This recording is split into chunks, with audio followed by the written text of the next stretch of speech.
آپ نے دیکھا ہوگا کہ بہت سارے بزرگوں کی اجسام مردہ نہیں ہوتے، مدتوں بعد بھی نکالے ہوئے اجسام تر و تازہ ہوتے. This is against the biological existence. This is against the law of nature.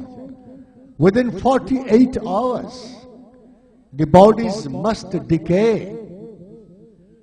بدنوں نے گلنا سڑنا ہوتا، یہ جسم برباد ہونے چاہیے. پھر یہ کیا ہوتا ہے؟ پھر کیوں سلامت رہ جاتے؟ مدائن میں جب دو اصحاب رسول صلی اللہ علیہ وسلم عراق کے قصبے میں دو اصحاب حضرت جابر بن عبداللہ انصاری اور ابو حذیفہ یمانی کی جب قبروں میں پانی آیا، یہ بڑی لمبی بات ہے، میں مختصراً آپ کو سنا رہا ہوں. انہوں نے خلیفہ وقت فیصل کا نوری سعید کی حکومت تھی، اس کے خواب میں آئے اور کہا کہ ہماری قبریں بدلو، ہماری قبروں میں پانی آ رہا ہے. تو پھر انہوں نے مشورہ کیا اور اس قبروں کے ارد گرد بڑی گہری کھدائی کی، مگر پانی نظر نہیں آیا. تو انہوں نے چھوڑ دی ویسے، اس میں سیسا بھروا کے چھوڑ دیا. تھوڑی دیر کے بعد پھر خواب میں آئے اور کہا تمہیں اپنے ذرائع پہ اعتبار ہے، ہماری بات پہ یقین نہیں ہے.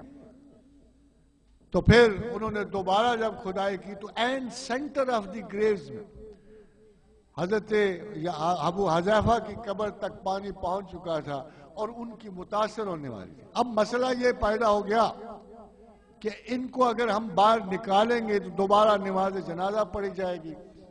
پھر اس کا اعلان تمام ممالک اسلامیہ کی کیا گیا. تو ممالک اسلامیہ نے یہ پیش کی ایک بات کہ جب اصحاب رسول کی ناشین مبارک نکلیں تو ہم انہیں سیلوٹیشن پیش کریں.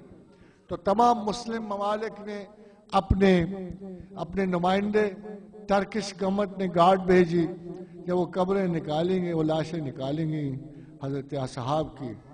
تو ایک جرمن ڈاکٹر سے نیا ٹیلی ویژن آیا تھا، بیرڈ نے نیا ٹیلی ویژن، تو انہیں بہت بڑی سکرین لگا کے وہ پوری کاروائی دکھائی. And you know why they were interested کہ مسلمان غلط ثابت. وہ چاہتے تھے کہ یہ اللہ پہ اعتبار ان کا غلط نکلے. یہ جو مسلمانوں کا تھیسس ہے نا شہداء کے بارے میں، وَلَا تَقُولُوا لِمَنْ يُقْتَلُ فِي سَبِيلِ اللَّهِ أَمْوَاتٌ بَلْ أَحْيَاءٌ وَلَكِنْ لَا تَشْعُرُونَ. وہ چاہتے تھے کہ ان کی باڈیز گلی سڑی نکلیں، ہم ساری دنیا کو بتائیں کہ یہ فضول قسم کا اعتبار اور فیتھ لیے بیٹھے ہیں مسلمان. تو اس وقت ٹیلی ویژن لگایا گیا، لاکھوں لوگ جمع ہوئے. اصحاب رسول جب ان کی ناشین مبارک نکلی تو حضرت حذیفہ کی آنکھیں کھلی تھی. تو ایک جرمن اسپیشلسٹ ڈاکٹر ان کی آنکھوں پہ جھکا.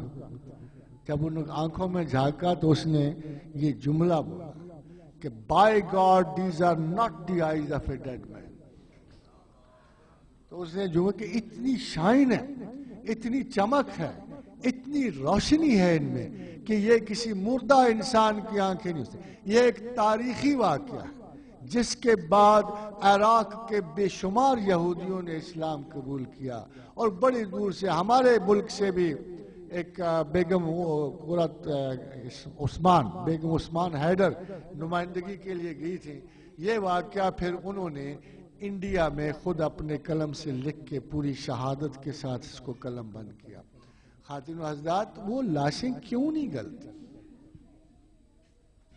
وہ تو ایک نفس ہوتا، وہ کیوں نہیں گلتی؟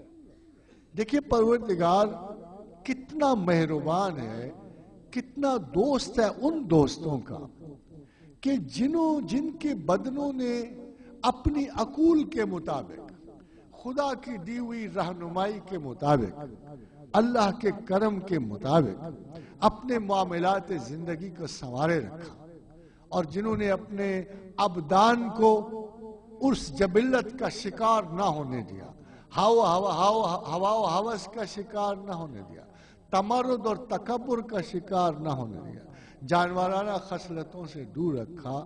اللہ نے یہ عہد کیا کہ اے زمین تو ان کے بدن کو کوئی نقصان نہیں ہوتا. یہ قیامت تک تیرے پاس امانتیں ہیں جو محفوظ رکھی جائیں، اور وہ بدن اپنی ارواح کے ساتھ اس طرح اٹھائے جاتے ہیں کہ ان کے مابین کوئی بندہ روح اور بدن کا فرق کر نہیں سکتا۔ یہ ہے مہذب نفس، یہ وہ نفس